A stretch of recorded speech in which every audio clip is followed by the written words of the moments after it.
is being taken over by a handful of business powers who dominate the natural resources we need to live while controlling the money we need to obtain these resources.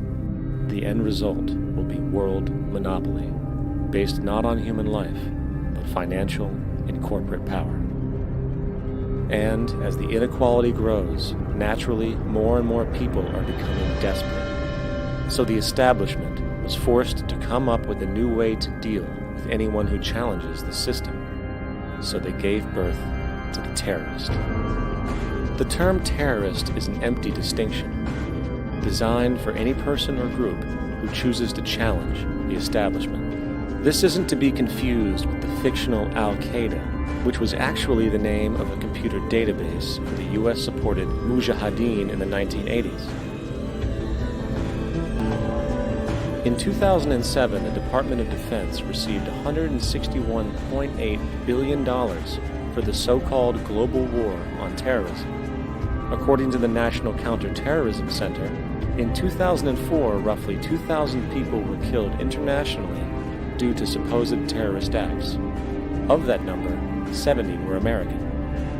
Using this number as a general average, which is extremely generous, it is interesting to note that twice as many people die from peanut allergies a year than from terrorist acts.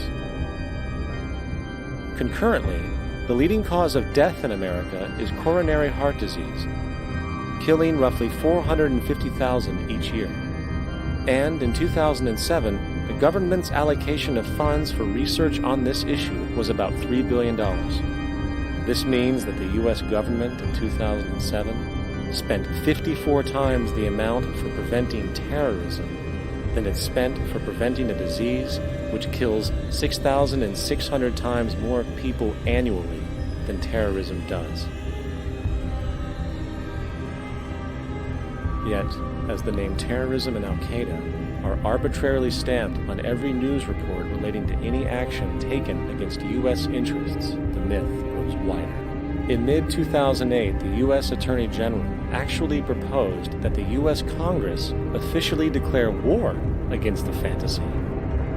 Not to mention, as of July 2008, there are now over 1 million people currently on the U.S. terrorist watch list.